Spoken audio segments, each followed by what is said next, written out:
All right. It's my real pleasure to invite to Bad Faith Podcast Heidi Matthews. She is an assistant professor at Osgood Hall Law School at University. Thank you so much for joining us today, Professor Matthews.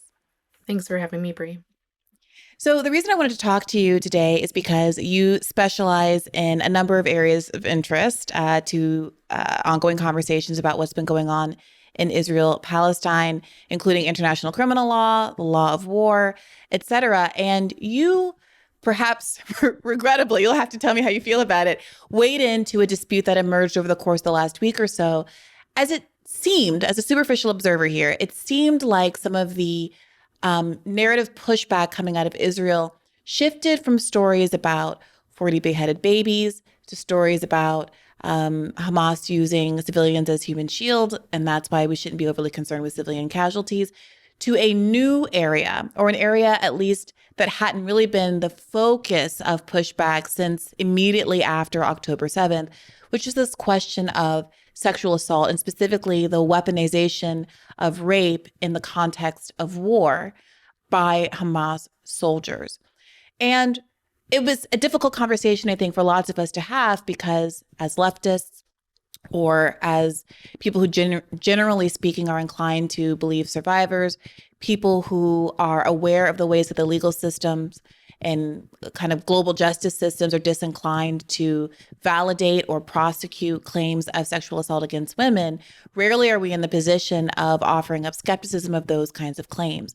But you wade into this debate with your expertise, specifically in the weaponization of sex crimes during war, to offer, I think, some useful critique of the narratives that were emerging. And so I want to give you an opportunity first just to offer up what you thought was necessary to say at that time.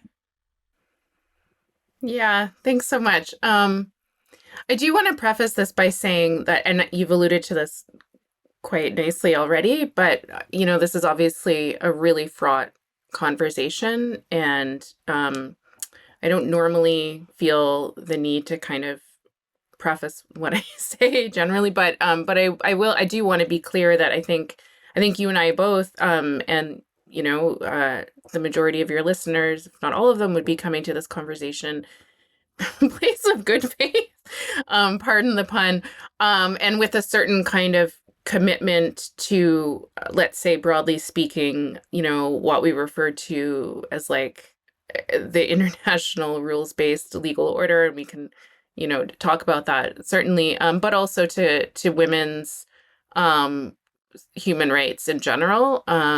And so I do want to be clear that is my background, and I carry that commitment throughout my work. With that being said, some folks may be aware of this already. I've long been critical, actually, of the Me Too movement.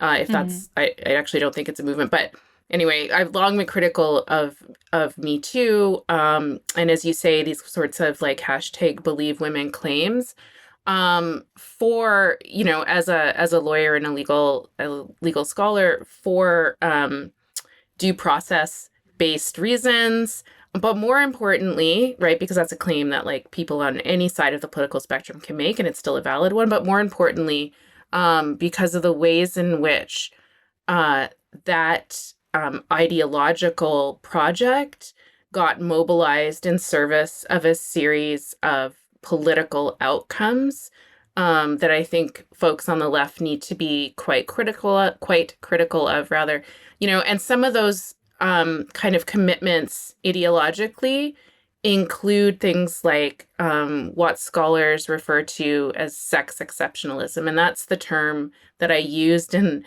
a tweet that went crazy. You referenced it already last week, and that I just want to be clear that kind of this idea of sex exceptionalism ties back to work that I've been doing for quite a long time now, and ties back to longstanding criticisms of Me Too. And I think really what we're seeing with these allegations of sexual violence in the context of Israel's war on Gaza is kind of this perfect storm, which I did anticipate this perfect storm of kind of Me Too ideology meeting with foreign policy and Western imperialism and military pursuits, right? So the thing is, when you take some of the commitments that came up in the Me Too kind of era and you apply them here to the Palestinian case, which is so fraught to start with, but apply them to any kind of militaristic project, you can see how easy it is for these new hashtags to get off the ground, right? So some of the hashtags that we're seeing now are United Against Rape, but that was kind of a less like sexy. I mean, the hashtags aren't even relevant anymore, but here we are with new hashtags. It's kind of like a less sexy version, of the one that's circulating today more frequently, which is Me Too Unless You're a Jew, which is, I think there's a lot to say about that. It has a certain flavor and certainly a very strong political flavor as well. Although, of course, part of the project of folks who are using that hashtag and promoting allegations of sexual violence for the purpose of the, intensification and continuation of the war, they'll say that they don't have a political project, they just want to support all women, etc. But I think we can readily see the ways in which, this is really serving militarism. Yeah, so I want to just take a moment to address the kind of viral nature of this before we get into the substantive nature of this, because you alluded to the tweet, I alluded to the tweet. Let's just read the tweet into the record, if we shall, for people who aren't as online as we are. You said, is wartime sexual violence a horrific crime? Yes, all caps, with no mistake. But sex exceptionalism is also traditionally used to whip up support for entire military campaigns. We see Israel and the U.S. doing this now to justify a prolonged, disproportionate air and ground war. Now, I see you being very clear about the reality of sexual violence in wartime.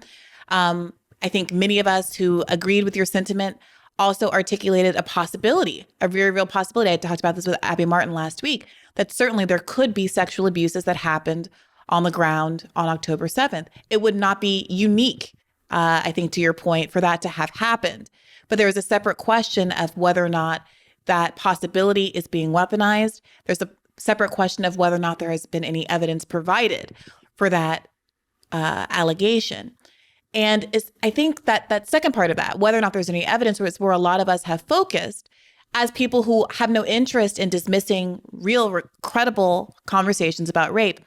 And this comes back to something that you were saying about the early days of the Me Too movement, or the Me Too movement in and of itself. Many people on the left agreed with you, I think, at the time, myself among them, that the flatness of the hashtag was easily exploited. And the reason that I think I first cottoned on to it was because at the same time, around 2017, as the Me Too movement, another hashtag became very popular, which was Believe Black Women. And I personally experienced that hashtag being weaponized, ironically, against me. For listeners, I am a Black woman. So what was happening at that time was, in the wake of Bernie's loss in 2016, everyone was talking about Bernie and Trump and populism, and how Bernie's real problem was with a diversity issue, and how only white people liked Bernie and Bernie bros and all that sort of thing. And when I would articulate my preference for his style of politics, I was often told, no, you have to believe Black women. Not you, but look at the Black women over here. The Black women in South Carolina voted overwhelmingly for Hillary Clinton, so you must be wrong and not be entitled to your opinion. And you can obviously see how that could be extended to a conversation about believing women. It quickly becomes believe which women? Believe women under what circumstances? Is there any way to have a non-essentialist version of that, where it's not really about believing a woman because she's a woman, but not dismissing a woman's perspective or arguments or claims because she's a woman? And isn't that really a better place for us to be? You and I both, you much more so were the focus of this firestorm. But I tweeted out last week at some point when all of this was happening that I of course have always had skepticism of this. And in fact, I went back and found some old tweets of mine from 2017 where I say, frankly, I'm loath to agree with Barry Weiss. We have nothing in common politically, But it seems obvious to me that some of the points she was making at the time along these lines had some serious kernels of truth to them. So now I would like you to talk more about, I think, what the substantive aspect of this tweet is, which is, this this possibility, the historical precedents for people weaponizing what you call kind of sex exceptionalism in the context of these military campaigns, and help us understand, how do you tease out what is real in your experience, what has been observed in the field and other kinds of conflicts, how those kinds of claims are substantiated, and what you see perhaps differently emerging out of the claims coming out of October 7th. Yeah. So I'll throw out some kind of intuitions, and then I'll just let you take the conversation where you want to. Yeah, first on the question of sex exceptionalism, and I think some folks who pushed back on kind of the use of that term, the pushback was in the vein of saying, this really sounds like academic highfalutin jargon, whatever, like that kind of sort of real people on the street know that sex is actually different, from other kinds of human activity, and only like a vulgar Marxist or far left professor lady type person would claim that that we actually need to think really carefully about the nature of sex. And in particular, when we're talking about the legal regulation of sex and sexuality, and part of that space of legal regulation has to do with the criminalization of rape and other forms of sexual abuse and violence. But that's only like a small kind of portion. There are, many other ways in which the law governs sex, including, reproductive rights, right? So, in the context of the massive battle underway in the United States right now, I think it should be fairly obvious to anybody who's observing what's happening, that the specialness of sex and the repercussions of sex, so pregnancy, et cetera, get mobilized in all sorts of really damaging ways, right? So why is it that we want to think about, abortion as this special category of thing that needs regulation, as opposed to a healthcare procedure, right? If it's a healthcare, it's a totally different sort of categorical way of approaching it. So that's sort of a non-directly sexual violence related example of the way in which sex exceptionalism as an idea and as a theory undergirds everything about how we manage and think about sex in our society, right? It's also not my idea, right? So I'm a scholar who finds it really helpful. I didn't come up with it. I'll give you a quote from Stieritz and Appleton, who did sort of coin the term, and they refer to sex exceptionalism as, quote, the idea that sex and sexualities are inherently different from all other human activities and topics of study. And then I'll also just shout out Aya Gruber, who is a criminal law professor in the United States, who's done a lot of work on the way that sex exceptionalism plays out in the American criminal law context in particular. And part of what I do in my own work is to think through that in terms of wartime sexual violence. So that's kind of the sex exceptionalist frame. And I think it's important to, to take that seriously and not dismiss it outright in order to get further down the line, kind of with the suggestion I was making in that tweet, right? So we have to take on board this idea that we need to think really, really critically about the regulation of sex and sexuality, and in particular, but not only, as it affects women and girls, okay? So go ahead, do you want to jump in here?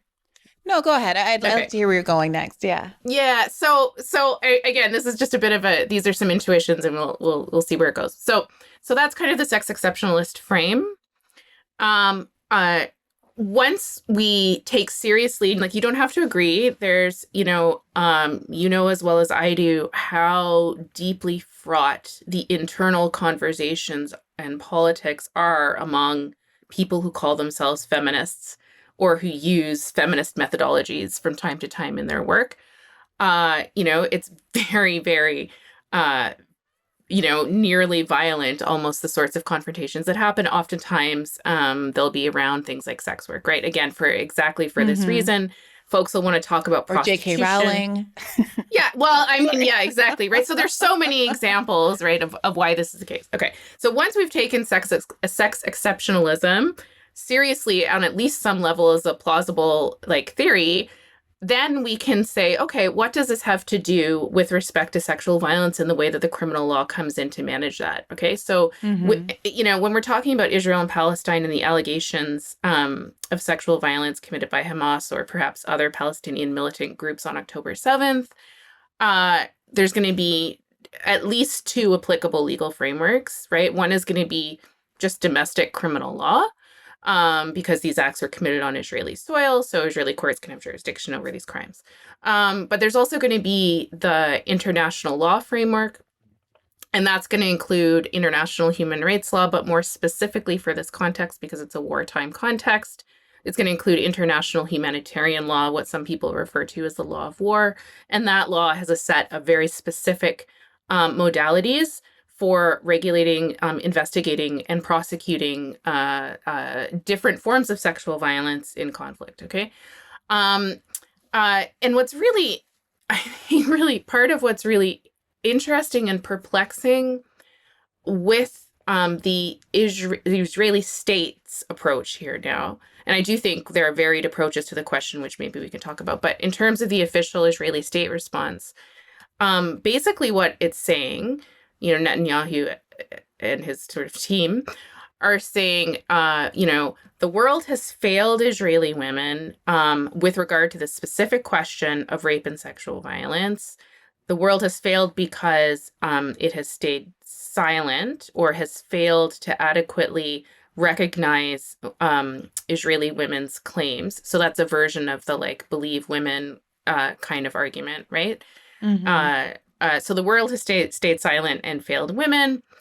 And the world needs to say something, right? So, UN Women, CEDAW, all of these other organizations need to issue specific condemnations of sexual violence. And related Mm-hmm. to that claim, these acts are barbaric, and I use that word hesitatingly because it's such a dangerous, word to apply. Dehumanizing. Yeah. Yeah, so it's super dehumanizing, but like people have no problem. Hillary Clinton, whatever. Everyone is calling these acts barbaric. So that's not only dehumanizing, but also drawing on a whole host of like racist stereotypes Mm-hmm. about Arab men, but also that are reflected in the treatment of African American men and other groups as well. Right? We're all very familiar with that. So Arab men are these kind of like rapacious, insatiable, um, subhuman animals is the language that's also been used. Again, I repeat with hesitation, but I think it's important to actually use the language that's circulating sometimes. Um, and what do we take from that allegation of intense barbarism? Some folks have said that this is worse than like Nazi criminality.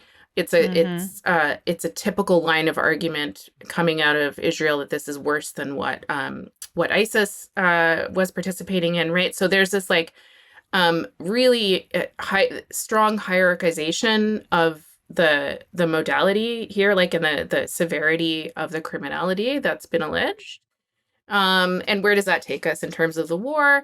It means that Israel has to continue its offensive, to use Netanyahu's own words, in order to defend civilization. So that's what he said, right? Again, I use that word hesitatingly. That's like 19th century Mm-hmm. discourse, right?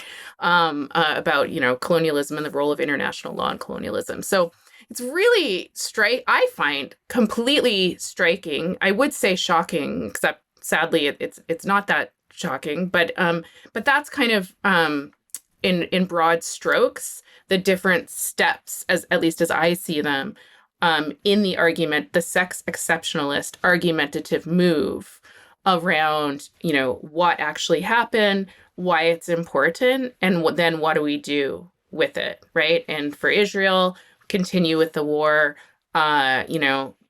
dismantle, annihilate, whatever words you want to use, Hamas, etc. So there are a couple of tiers to this. I mean, the first thing I'd like to get out there is that even if it is investigated, which, I think that all claims of sexual assault should be investigated. That seems uncontroversial. Even if investigated and found to some degree to be meritorious, that there were sexual assaults of Israelis on October 7th, there still would be no justification under international law or any subjective moral framework, from my opinion, to have engaged in the killing of 20,000 civilians who play no role in that behavior. And moreover, it's worth noting that there is a real asymmetry between how proven sexual abuses by IDF soldiers versus alleged sexual abuses by Hamas on October 7th are read as indicting the entirety of the populations to which they belong. So the allegation of sexual abuse by Hamas by October 7th, as you describe it, is being used to justify a 2-month plus siege on Gaza that's resulted in overwhelming devastation to people, to families, to infrastructure, to buildings, to universities, to hospitals, etc. Whereas the demonstrated, litigated in court sexual abuses of Palestinian prisoners in Israel at no point is being used to characterize Israelis more generally as a barbaric country without laws, with a sexually unconstrained, perverse population, or any of the kinds of implications that are being put on the heads of Palestinian men. And I've been talking for a while, so I want to allow you to weigh in if you think there's anything there that I've overstated. No, I just agree 100%. Yeah, that's totally right. Yeah, so exactly, right? Part of what's going on here is like the displacement move, right? So I think when we have certain kinds of narratives circulating in political discourse, like there's only a certain amount of energy and oxygen in the room at a certain point in time. And when a claim is made that's designed to kind of not just manufacture, but like to amp up outrage, right? So it's designed to create and spread outrage. Other sorts of ideas just don't really get space, right? So that's like a very, very basic claim, but we've seen that happening for the last, I don't know, more than a week now around these specific allegations.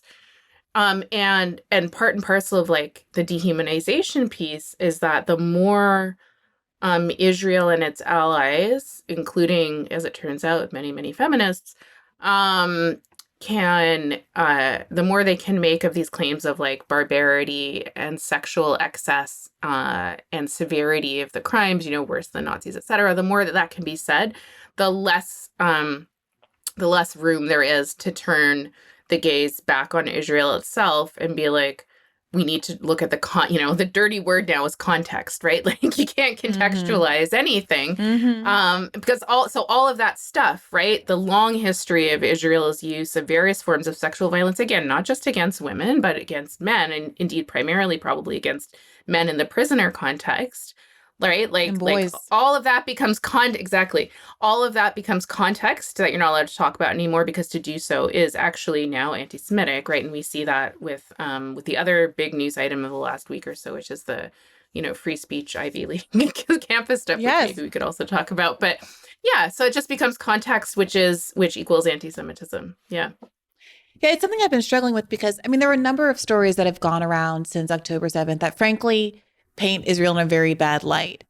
And sometimes I feel like if you were to focus on all of those stories, or as I'm making editorial decisions at Rising, the morning show that I co-host, if I were to push to talk about every single one of those stories, it almost does start to feel like a pile-on because there's just so many bad stories coming out of Israel, even with a more narrow context of sexual violence. And I do worry sometimes as I'm making these editorial decisions, I don't actually want to be part of a push to characterize all Israelis as sexually perverted, right? Like, for example, there was the story about how the IDF has some mechanism or policy to help the widows of deceased male soldiers collect semen so that they have an opportunity to become impregnated even if their loved one dies in battle. Mm-hmm. This obviously has a kind of prurient interest around it, right? Because it sounds outlandish. It's bizarre. It's macabre. But people wanted to talk about it. And I found myself kind of staying away from that story because it felt like a dunk that was geared toward kind of making a population seem perverted as opposed to really being core to the issues at play here. There's a genocide going on. I'll leave that story to the side. But while I personally feel like I'm making decisions with a mind toward not unfairly stigmatizing Israelis or Zionists or Jewish people more broadly, because there really is anti-Semitism, there are things afoot that I don't want to contribute to. The opposite, of course, is happening on the other side. And I don't want to get pulled into a tit for tat. Well, you said this about Palestinians, so I want to say this about Israelis. But sometimes it feels like, in the interest of parity, these stories end up getting weaponized back and forth in a way that does seem to colossally miss the point. I wanted to air that I do find myself struggling with that. And I find myself only raising these stories on Rising when I feel like they've put the balance too far in the opposite direction. So, when people say that context is demanding context is a bad thing, or demanding context is a way to rationalize the bad facts that have been raised by Israel or Israelis about Palestinians. In some ways, I'm like, you're right. I am providing context only because I feel like I'm trying to offer counterbalance, not because I don't believe in the underlying truth of the context that I'm providing. But yes, frankly, I do have some timidity about engaging in some of the more salacious stories coming out of Israel. Yeah. Look, I mean, I again, like, and this is another sort of thing we need to be very clear about. Like, there's tons of just really absolutely objectionable stuff happening, including anti-Semitic attacks, use of language, kind of increasing tolerance in certain circles, right? Like that's true. We can all see that, and I think it needs to be like validated. And being careful about what we talk about is super important. I think the cottoning on to like a quasi pornographic news story, like the one that you've mentioned, I remember seeing that too, being like, I'm dismissing it myself in a way. I didn't want to engage it because it just felt like it was too prurient in a sense, right? Like, and yeah, because it engages all sorts of like crazy questions about like what are the mechanics of this and whatever. But I think like the background of what would be worth talking about, or sort of the background political context that is actually worth talking about is the question of for Israel, a state that declares itself Jewish and democratic, like at the same time, one of the main kind of requirements to keep those two things real and to ensure the survival of the Jewish and democratic state is the demographics question, which is why all of these pro-natalist policies are so important, right? So it's less a question about like, how do you get semen out of a dead soldier, which is a horrific thing to think about. And more of a question about like what are the various ways in which the state actually facilitates these demographically orientated policies, right? And how do we have a conversation about those in a way that's responsible and doesn't lend itself to anti-Semitic harmful tropes? Yeah. I mean, the other aspect of that story that kind of dovetails with the sexual assault story, and I got a lot of flack for raising this question last week, but it's this. Given the nature of the allegations that were immediately made on October 7th, right? They were largely focused around a single image or a few images of women who were festival goers. One in particular of a woman in the back of a truck who seemed to have her skirt lifted and to be largely exposed from the bottom. And that was taken as evidence that she had been sexually assaulted. And there was another young woman who was photographed from the back with blood on the seat of her sweatpants. Okay. And I understand, of course, why both of those images resonated with people.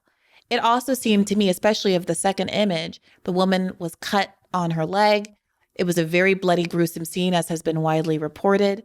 I've seen now lots of imagery from Palestinian hospitals where the floor is covered in blood. And it also seems very believable to me that there's many opportunities for people to sit in blood, which in and of itself a tragedy, an indication of how horrific the events were, right? That there are these puddles of blood for people who sit on the ground to end up saturating themselves in.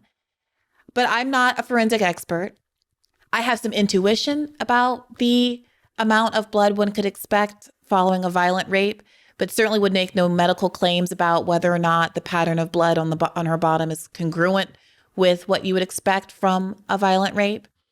But what I do expect, especially all of these weeks and months out from that conflict, is for there to have been some sort of forensic analysis that would start to substantiate the very serious claims that came immediately following October 7th.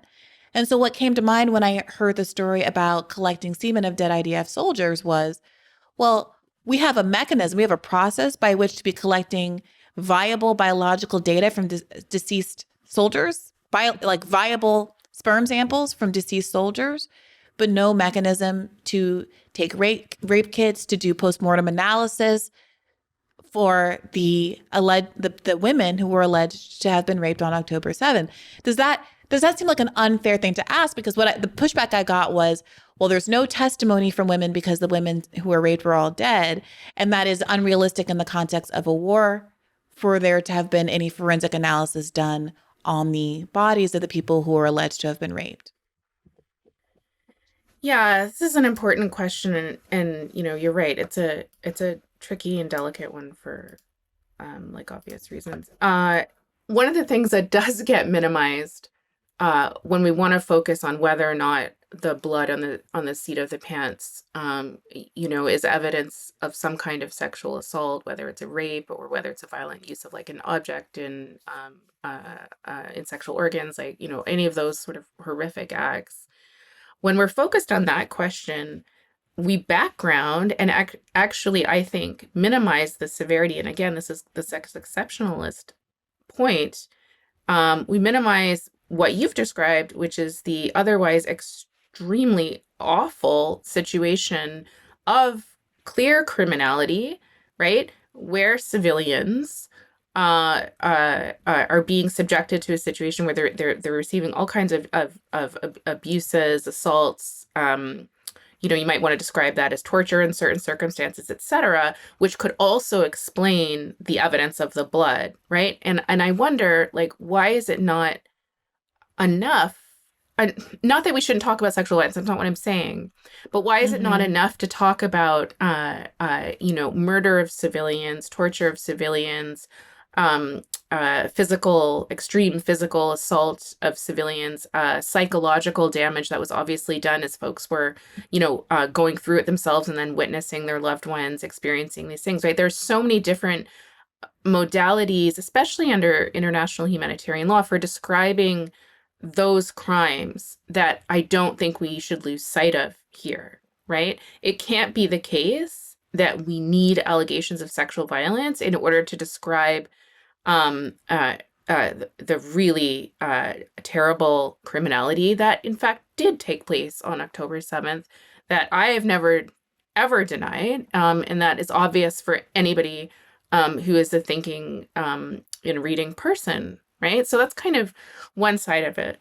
I think it's really important not to deny all of that. Secondly, yeah, I mean, I'm also not clearly a forensic expert, but I have some idea about how allegations are, play out in terms of investigation, the collection of evidence, and sort of how that gets used, especially at the international level. Like, there are lots of cases, at the international criminal tribunals, that don't necessarily rely on forensic evidence. They can rely on witness testimony, which can often be offered in a anonymous, confidential kind of fashion, depending on the circumstances. Testimony from folks who've witnessed things that have happened, right? And all of that, just as it is enough at the domestic level, right? So as you well know, you don't need a rape kit to prove a rape case domestically either, right? So if there's a sexual assault, in the United States, often, in many cases, all you'll have is the testimony of the survivor. And, there's no reason why, if that person has not been shown to be uncredible or unreliable in some way, there's no reason why their word, again, shouldn't be believed, right? Like that's a totally valuable form of evidence. Obviously, here, as you've Right. noted, many of the victims of the alleged sexual assaults are deceased. And for the case you mentioned about the sweatpants, like that woman, I believe, is still a hostage, being held in Gaza. And so perhaps, hopefully one day we will have her testimony, but we Mm-hmm. don't have it now. What we do have, though, are testimonies and evidence being given by some eyewitnesses, right? So survivors of the attacks, either at the festival or in the sort of Gaza envelope communities. But we also have testimonies of medical examiners, first responders, other folks who are present at the scene. And I think it's just undeniable that there is credible evidence of sexual violence. But as you say, that evidence hasn't been investigated in an impartial, independent manner. For example, using services of the international community. And, I'm thinking here specifically of the independent commission that was created in 2021 to deal with crimes in the Palestinian territories, but also in Israel, that has a mandate to investigate. So at the same time that we see the Israeli government calling out, as it were, UN Women and other organizations for staying silent, allegedly, in the face of this evidence, they're also not cooperating and, in fact, taking steps to sort of actively undermine the mandates of these Mm-hmm. organizations that do exist for the purpose of facilitating these investigative activities. And that's a really big problem. Now, Mm-hmm. Israel will then turn around and say, well, we've long known that the international community and the United Nations in particular are biased against Israel, right?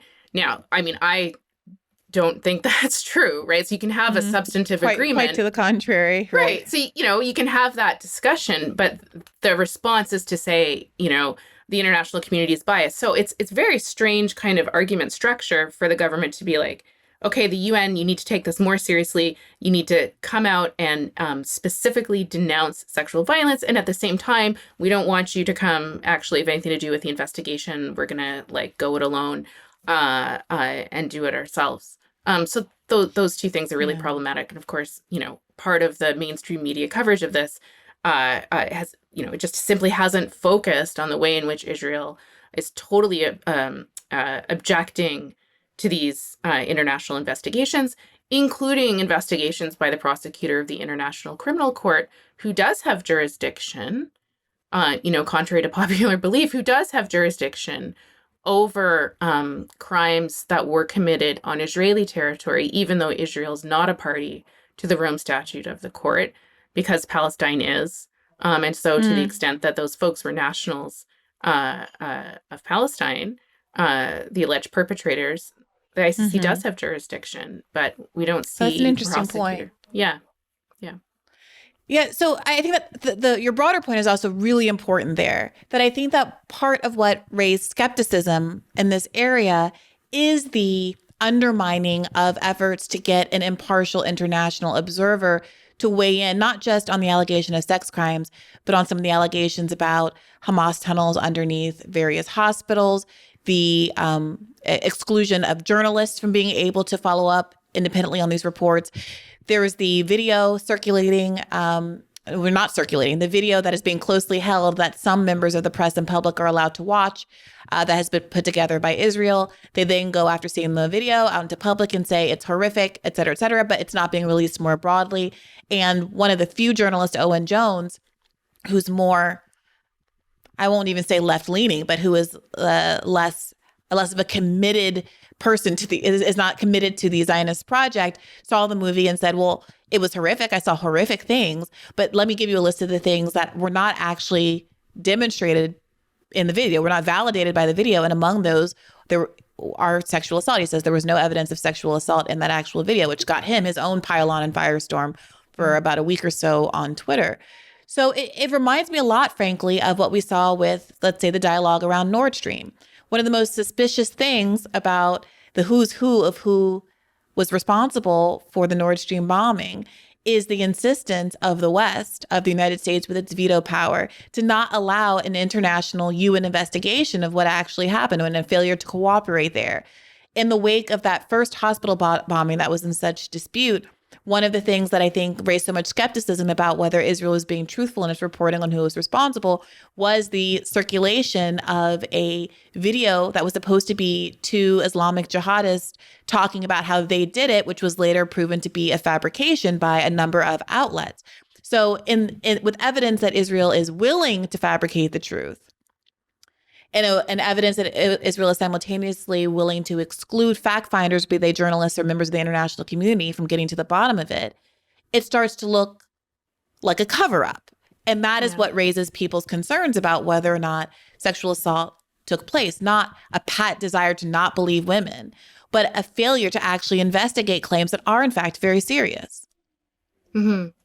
Yeah, I think that's totally right. And, I just agree with everything you've said, but just to add to that a little bit, there are a couple of instances where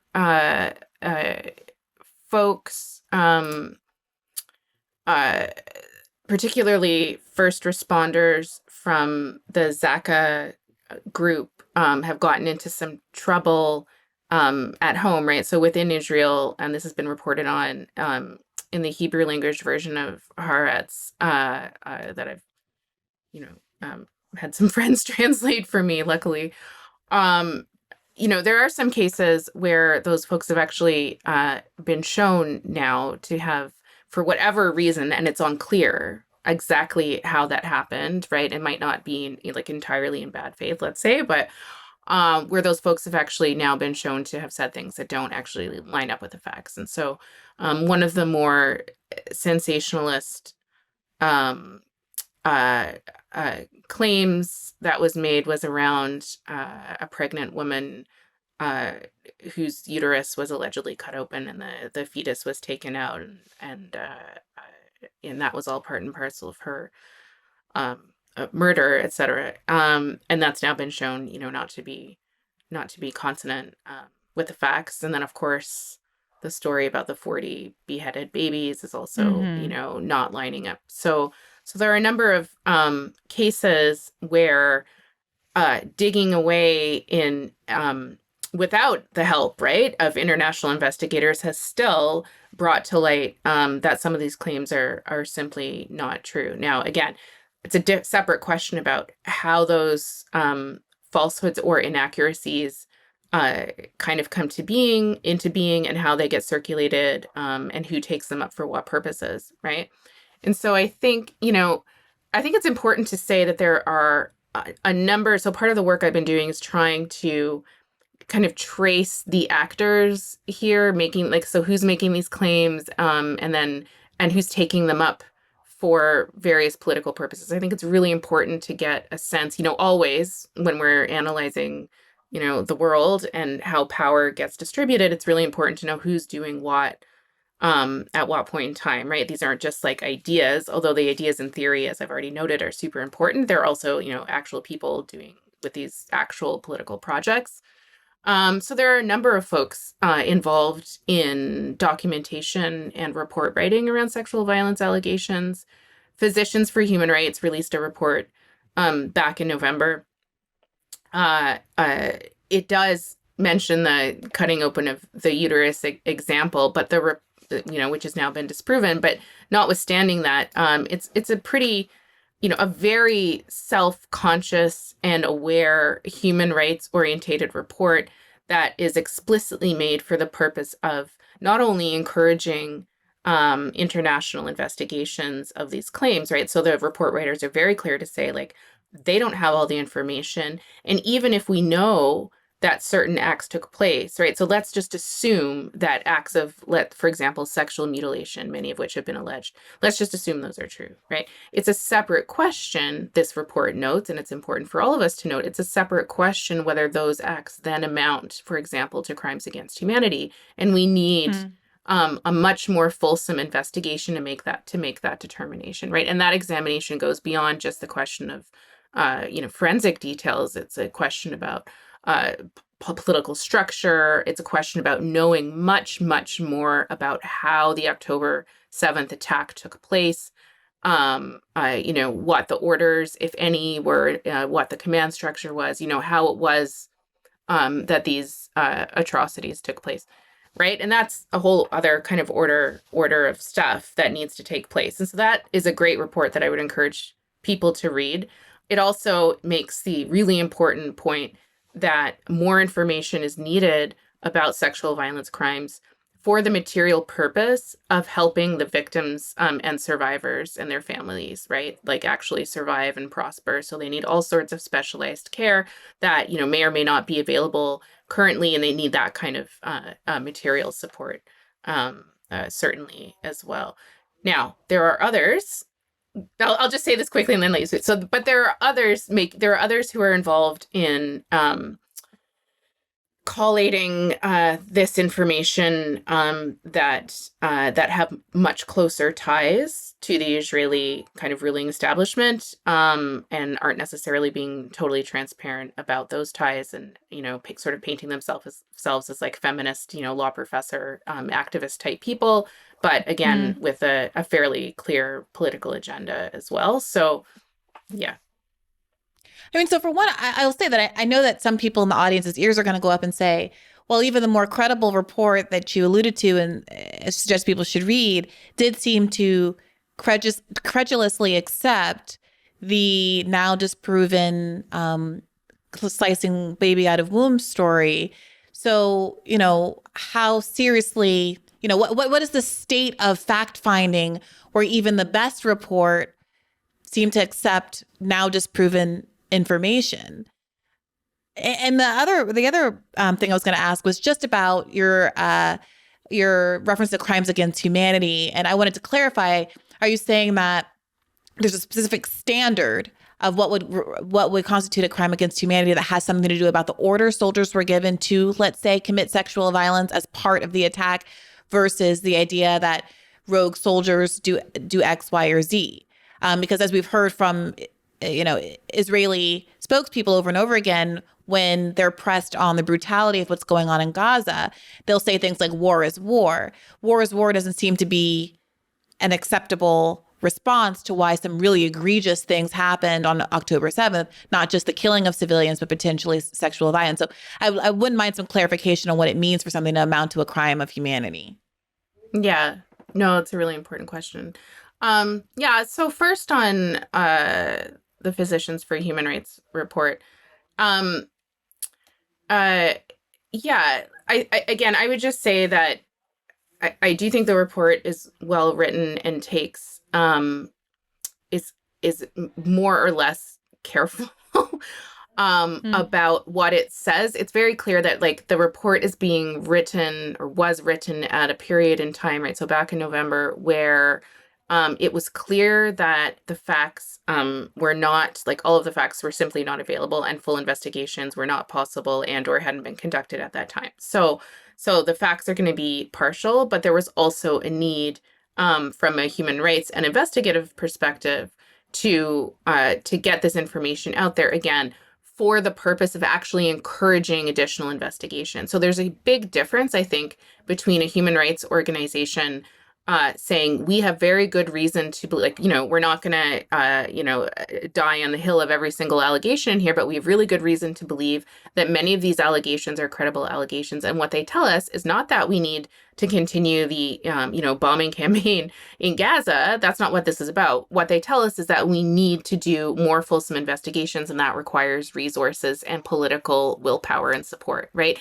And so I think my reading, my own reading and the more charitable reading of that particular report is that it was issued for those reasons. Unfortunately, the way that these allegations have been taken up by the political class, both in Israel and the United States and elsewhere, as well as the kind of media pundit class and the celebrity class and the, whatever, we see a very different kind of thing happening. But this report itself, I think, can stand on its own. Physicians for Human Rights or any other NGO can't be responsible for the sort of nefarious political purposes their work is put to. That happens all the time. And I think there is a certain amount of unintended consequences that come with engaging in the human rights space, particularly around sexual violence in this particular conflict. So they can't help it if Deborah Messing takes a couple of sentences and decides to attack yours truly with him. Essentially, yeah. So, yeah. Sorry, I didn't mean to interrupt. No, not at all. I mean, there's a lot of, yeah. On the question of crimes against humanity, another really important question. So I'd say like the two major categories of international crime that are applicable in this context would be war crimes on the one hand and crimes against humanity on the other hand. War crimes are a little bit more straightforward to make out here in terms of the mens rea that's required to establish criminality, right? So let's say that you have evidence of like an actual act of sexual violence. So, one of the allegations is that women's bodies after they were deceased were posed in sexually provocative ways, right? With legs splayed, various objects involved, etc. So, really terrible allegations that would constitute a form of sexual degradation and violence, right? It's not necessarily strictly speaking rape, but there are many, many other forms of sexual violence that can constitute crimes. So, if a militant engaged in that kind of behavior, and they did so in the context of an international armed conflict, which is what most folks are classifying this war, broadly speaking, as, and they knew that they were operating in that context, then that is essentially sufficient. Like, this is a very quick and dirty run through of like the legal analysis, but that would be more or less sufficient to establish a war crime had taken place. For a crime against humanity, there's a different level of requirement, namely the attack, no matter what attack it is, whether it's torture as a crime against humanity, rape as a crime against humanity, murder as a crime against humanity. These are all what are called predicate offenses that can become crimes against humanity if certain circumstances are met, right? And so looking at the statute of the International Criminal Court and also the jurisprudence of other international tribunals, the main thing that you have to kind of add is that the acts took place in the context of a widespread or systematic attack against a civilian population as such. So we can have a long conversation about how that plays out in practice, but essentially you need either a widespread attack. Widespread gets parsed out often in terms of numbers. There's no numerical threshold as such. It's a contextual analysis, but numbers do come into play. Also kind of the geographic spread, et cetera, of the damage. That's on the one hand. For example, the Physicians for Human Rights report, they don't come to any legal conclusions, but they do note that widespread is probably easier to make out, if I'm recalling the report correctly. And I think others have said this too. The widespread is probably easier to make out than the requirement for systematicity, which will be established via the available evidence. Often things like being able to show that these acts were ordered, that there was an established command structure, etc. All of that is evidence that can go to systematicity. Yeah, I mean, I've noticed the word widespread being used a lot. So it's not merely that, people are saying a rape, some sexual assault was a part of the attack on October 7th. Mm-hmm. It is specifically being alleged that it was widespread. And I'm now wondering, given the definitions that you've just explained, whether that's an intentional framing, anticipating allegations of war crimes or some other kind of legal definition that would ratchet up penalties, consequences, or at least the rhetoric of it down the line. Yeah, no, it's an excellent point. So I would say yes, right? So for example, part of this campaign around targeting UN women and the United Nations kind of in general, and then the wider like social media, mainstream media hashtag campaign.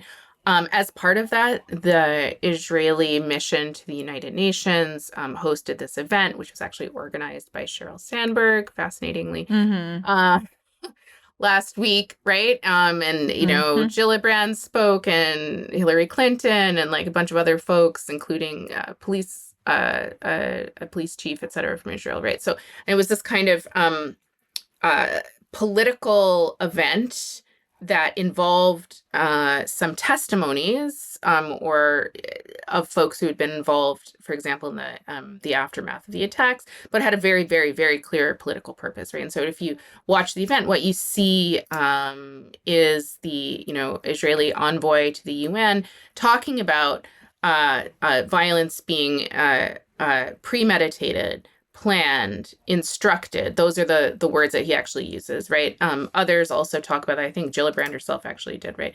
Like, and we don't actually have any evidence for that. And that, I think, is the kind of evidentiary discussion that needs to be had more than the discussion about whether a fetus was ripped from a womb. Do you see what I mean? So, like, because I Yes. think it's true that some acts of sexual violence happened, right? And I'm not here to deny that in any way, shape, or form. But what we don't know is whether those requirements for example, crimes against humanity are met. And what we see are politicians, Israeli, American, etc., going around just freely saying these were premeditated, organized attacks, right? And we don't have that Yeah. information. Well, can I ask you even about this? And I'm not asking this to be to try to dismiss it if it's true, but I actually haven't. I've been looking pretty closely at this, right? Some of my tweets from last week got hit with a community note that said, here's all of the evidence. There's plenty of evidence of sexual violence. And when I followed all of those links, what I saw were instances of secondhand reporting, like a second, I saw someone who said this kind of testimony, which of course is, to your point, testimony that can be legitimate, taken in a legal context. But given the context of some of the stories from some of these interlocutors that have come out of Israel, I struggled to find them to be anywhere close to conclusive. The 40 beheaded baby story, et cetera. I saw a lot of links to articles that had headlines that alleged to be dispositive of sexual assault. For example, the very famous December 10th Isaac Chotiner piece called How Hamas Used Sexual Violence on October 7th, citing the Physicians for Human Rights Israel report, that then in the context of the paper of the article says, quote, we haven't interviewed actual witnesses. So firsthand witnesses or secondhand witnesses. And there was another article that similarly claimed to be dispositive. Oh, we have proof that if you went ahead and read the article itself, again, admitted that it had not, the journalist had not in fact interviewed any witnesses. I saw some video testimony of a woman talking about what she had seen. But if you listen to her testimony, she talks about someone being kind of manipulated in various ways, but not actually making an allegation of observed sexual assault. I've seen reporting that says things like guns, they shot at breasts. And maybe I'm being overly skeptical. I completely open myself up to that criticism. But I also, in a world where Israel has been so misleading about so many things, were there people shooting at breasts, or were there people that were getting shot in horrible violence, mind you, but getting shot at chest height, and they're characterizing any bullet that happens to hit the torso of a woman as intentionally shooting breasts off in some kind of act of sexual barbarism. So help me understand, what specifically do we know? What is the best evidence of sexual assaults being perpetrated by Hamas on October 7th? Yeah, no, there's a lot in there that's really important. So just to be like a, a lawyer about it, you'll appreciate this. But if you just look at, so for folks who want to get into this, by and large, what I'm referencing is the content contained in the Rome Statute. As I've said already, it does actually apply to this situation, despite what many folks will say as that it doesn't. and if you go down the kind of all of the predicate offenses that can then constitute a crime against humanity, if the widespread and systematic against a civilian population is found as well, you're obviously not going to have being shot in the breast like included in these offenses, right? So you then need to engage in an act of legal interpretation.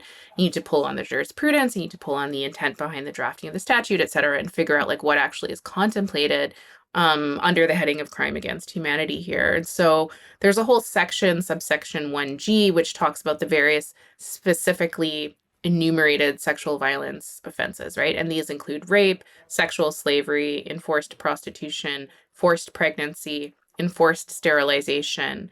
And then it says, or any other form of sexual violence of comparable gravity, right? So then an exercise takes place to be like, okay, what is this other form of sexual violence? Would shooting, sexual organs or genitalia constitute another form of comparable gravity? The same thing with, provocative or sexualized, degrading posing of bodies, after the fact. And I think it's totally the case. I mean, I think it's plausible. Like you'd have to go, legal experts would need to go through the evidence collection and then also the legal interpretive stage to make the case for those acts falling under the relevant, statutory provision. I think it's totally, totally possible that those sorts of acts would constitute sexual violence as a crime against humanity. Okay. But do we have, I guess I'm asking because as a kind of first order evidentiary thing, what evidence are we talking about when you say there is evidence of sexual violence having happened on October 7th? Is it, you've been clear about the posed bodies. Yep. But what other, again, I don't mean to say it in a way that is dismissive, but what other kind of hard evidence at this stage do we have? Yeah, no, it's an important question, right? Yeah, I agree with you that it's absolutely an important question. And these are the kinds of conversations too. Like if we think back to those Me Too years, that people didn't want to have or were found difficult to have in a productive way. So I think it's important that we continue to do that in this context as well. And again, like this is just from my research. I have no other ability to report the evidence myself. But so what we have, some of the first responders, for example, have said that they personally saw or collected the bodies of women who had nails and different objects inserted into their female organs. That's a language used by the first responder. I actually have like a spreadsheet of the allegations that I'm looking at now, just so I can answer questions like this. I think it's important. Another person talking about genital mutilation that may have occurred before or after death. There are also reports of breast amputations. There was one report in particular where they talk about breasts being cut off and kind of played with. That was the language used. Yeah, I remember that one. Yeah. And in that, was that, I'm sorry, this is so graphic, but is the allegation, because I was seeing some stuff about the breast being shot off. Is the allegation actually that which I frankly could see happening in a melee with gunfire, as opposed to cut off, which would definitely suggest a more brutal sexualized attack. Yeah. So a video. So for example, of that Israel mission to the UN event that I mentioned earlier, and they did show a video of a female survivor of the attacks who said that she was an eyewitness to a woman being raped and having her breast cut off and played with. That comes from... Then I think this is the same one I was talking about. Is this the woman who was blurred out in the video, sitting at a table, seemed to be brunette? Okay. Yeah, that one, again, that was the video where, I don't know. I guess we'll see. I guess here's what I'm on, if I'm going to be really honest. Yeah. When you were describing the eyewitness testimony of bodies being posed in certain ways and the legal framework that prohibits that kind of manipulation and the degradation of people's bodies. I am struck. What comes to mind visually is the imagery that we've seen over the past week of a bunch of Palestinian men that were rounded up, asked to strip down to their underwear and sit blindfolded in various dehumanizing positions and that those actions have also been characterized as violations of international law, especially since these many people who are identified as non-Hamas members, just regular civilians, by folks that recognize them in the crowd. That's my cousin, that's my brother, that's my doctor, that's a UN employee. And now even Israel has acknowledged in the last day or so that only 10% of those captured, they even allege, were Hamas. Now they said it in a bragging way. Oh, look at this. We've got 10% of these guys are Hamas. But if the rest of the world read that as, oh my God, you're admitting that 90% of those people that you rounded up, stripped, and humiliated weren't even Hamas. Okay. So again and again, that instance, the prosecuted instances of rape by Israel of Palestinians in their custody, over and over again, it does seem like where there are these allegations that are coming out of Israel, we have all of this demonstrated proof of what is happening to Palestinians. And I think part of what the hesitation is why does it seem to be all of this visual confirmation of the Israeli war crimes against Palestinians, given that Palestinians are operating with camera phones, intermittent power, intermittent access to the internet, journalists being murdered left and right, and no access for the foreign press into Gaza. But Israel, with all of its privilege and money and one of the wealthiest countries in the world and having complete control over the territory and where the massacre happened on October 7th, seems not to be able to provide anything other than secondhand witness testimony for what are very egregious crimes that are being described. Mm-hmm. Well, I'm not here to, advocate for Israel in any way, shape, or form, right? But just to be clear I'm trying to give voice to my own feelings of skepticism, which frankly I'm kind of uncomfortable with. But they're there, and I'm trying to be honest about it. Yeah, no, I think that's important. So for an eyewitness, so that the video of the woman that we just discussed, right? Whose face was blurred, etc. So that wouldn't be considered like second-hand testimony. Do you know what I mean? Like, so right. She's an eyewitness. That's the allegation. She's an eyewitness. Yeah, but she's an anonymous. And again, she's an anonymous eyewitness that doesn't have the opportunity. There's no opportunity to cross-examine her, to see the extent to which her story holds up to scrutiny. You've mentioned a number of other stories that people haven't had any opportunity to talk to these witnesses. People outside of Israel, people outside of the IDF largely. But there have been things that have undermined their testimony regardless. Like I know that one anecdote, one piece of testimony had alleged that they saw two women of a certain age in a certain like room or circumstance who were sexually assaulted. And the reporting from the IDF of where bodies were found in this given kibbutz didn't align with, there weren't two dead women of the ages that were alleged that could plausibly have lined up with the story. So there's physical evidence that just wasn't corroborating the testimony that had been adduced, right? Mm-hmm. So, and if this were a court of law, there would be opportunities to get at the credibility of witnesses. We're now in a position, however, to have to just take them on face value.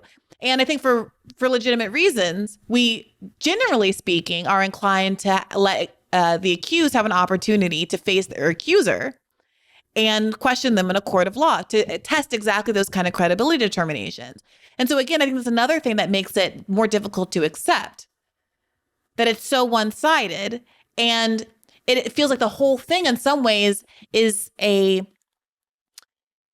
the symbolism of this video, right? The symbolism of the video that the IDF is shopping around and only letting some people see is in some ways a microcosm of what's happening at large, where we're being told that we should really trust somebody else's telling of it, while at the same time there seems to be this really conspicuous withholding of mounds of hard evidence that we're being told exists, but for some reason aren't being shown. Yeah, I think, so I treat everything that comes from Israel as a government with a high Mm-hmm. degree of skepticism, right? Mm-hmm. So just to be clear, right?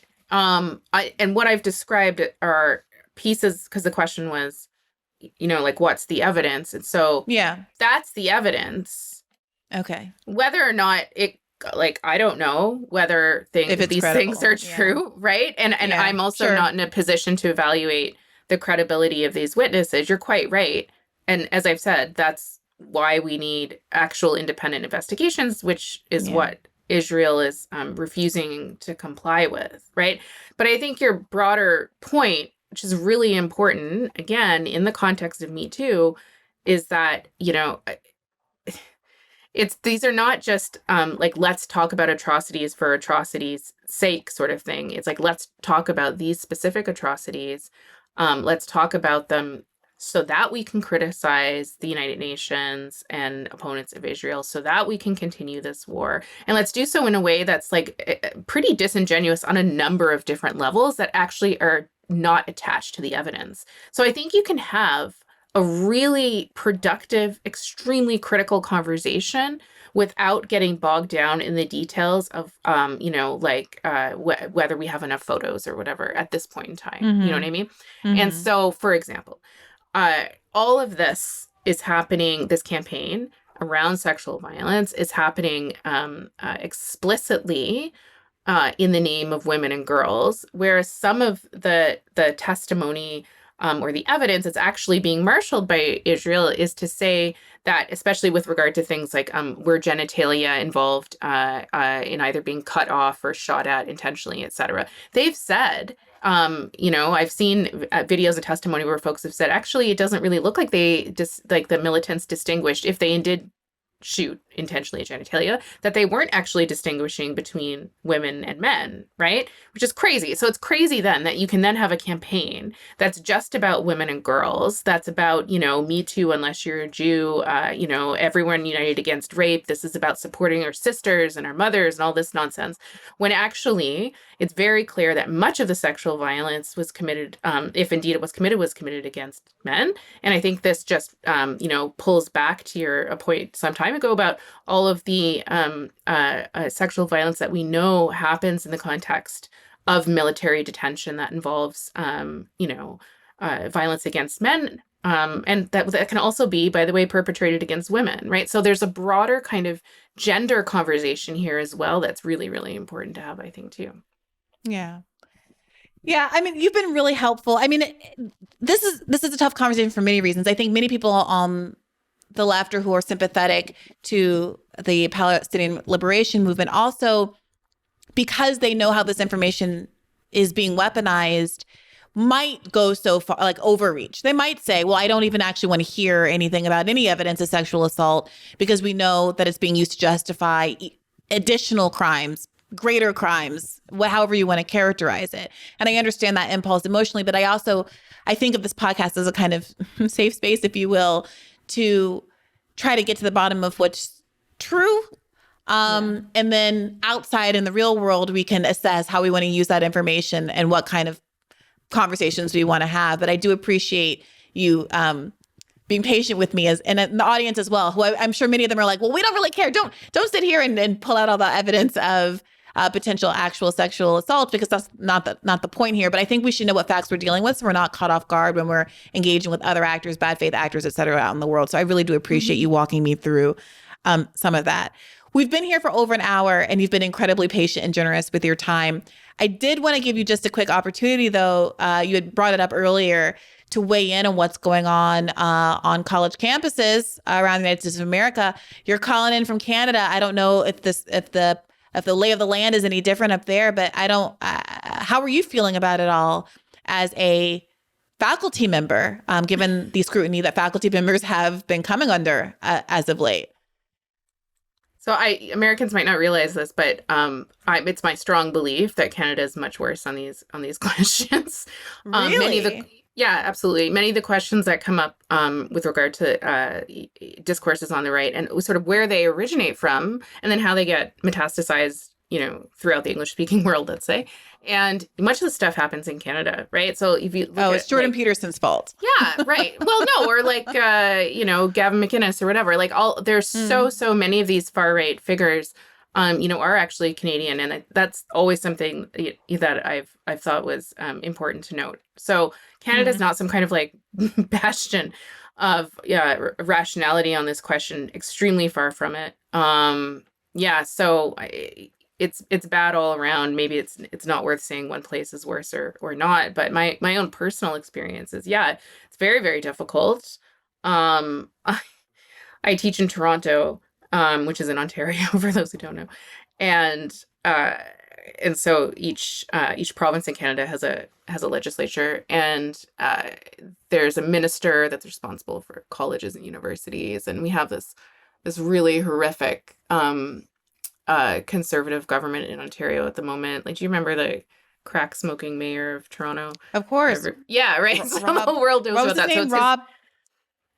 Doug Ford. Well, Rob Ford, and then Rob his Ford. brother Doug is the premier now, right? So that's the situation you're dealing with. And so his government's just what you'd expect, and very going after faculty members, etc. And so I was actually the minister got up on the floor of the House and like named me as an anti-Semite and supporter of the rape of women and children. Wow. And so that was just kind of the start. And actually, I mean, that's a really crazy thing to do, right? And they also named students. And so I'm not sort of like talking about myself as a victim here at all. It's just a microcosm of the broader context. And I think for the students in particular, anybody who has signed a statement or a letter on behalf of their student union that's very strongly supportive of, as you say, Palestinian liberation, those folks are being targeted. There's a school in Toronto where they're at risk of actual really serious repercussions, potentially into the criminal realm as well. The school has gone and hired this former chief justice of another province to come and launch like an investigation as to what's going on. So so similar stuff is happening as it is in the U.S. and it's just McCarthyism. It's awful. I don't know what else to say. It's just awful. Yeah. I'm curious because we talk, so much of the American discourse is around free speech rights to the extent to which private universities do or don't align with our constitutional protections.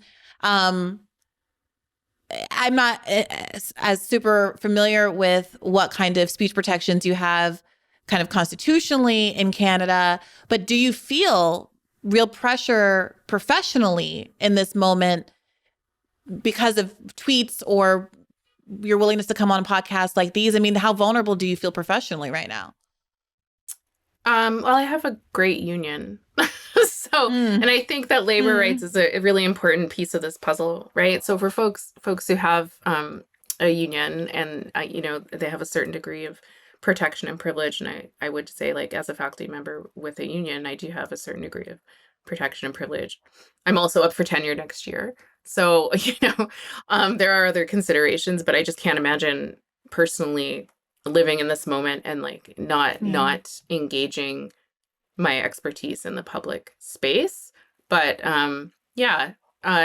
certainly I'm not as vulnerable as the students who I just am terrified for, Yeah.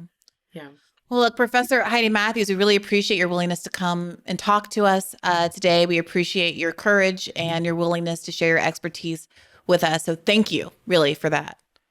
Thanks so much for having me. It's a lot of fun. Do you want to tell people, given the backlash you've gotten, do you want to tell people where to find you on the internet? What you're, which I normally ask people this, but it occurred to me that I'll leave it up to you if you want to tell people where to find you or your work elsewhere. Well, I would just say too, like, I think for those of us who are active in this space in one way or another, the only option is just to persist, right? There is no option like shutting down your Twitter or trying to, run away or whatever. That's just simply not an option. We just must persist. We must put the case. I don't even know what to call them anymore. To the authoritarians, I don't, whatever is going on in the world, we must put the case to them, me to Justin Trudeau as much as you to Biden, etc. So, yeah. So on Twitter, I'm at Heidi__ Matthews, which is where I do. All right, go. Your ratio, by the way, held up on that tweet. Like I know you got dogpiled, but you're still winning the ratio game. So go follow Professor Matthews, help her in the ratio wars and the Twitter wars. I can say firsthand that seeing a lot of you guys in the replies really does have a buoying effect. It really does help psychologically. I know that probably sounds so sad and depressing, but like given the onslaught, people, coming into they found me on other social media apps and just leaving comments under photos of me on vacation and things like that. It is onerous and frustrating and overwhelming. And so I call upon the audience to continue to offer moral support, not just to me, but to others who are brave enough to come on and lend their expertise to these questions. So thank you to the listeners for doing that. And thank you to you again, Professor Matthews, for joining us today. Great. Thanks, Bree. All right. Take care of yourselves and keep the faith. Hey, YouTube. Thanks for watching. Just a reminder that this is a podcast. You can catch an extra premium episode every Monday for $5 a month at patreon.com/badfaithpodcast. That's patreon.com/badfaithpodcast for $5 a month, an extra episode every week. Additionally, please do consider liking this video, subscribing to this channel. It helps us out. It helps independent media beat the algorithm. We appreciate you. And as always, keep the faith.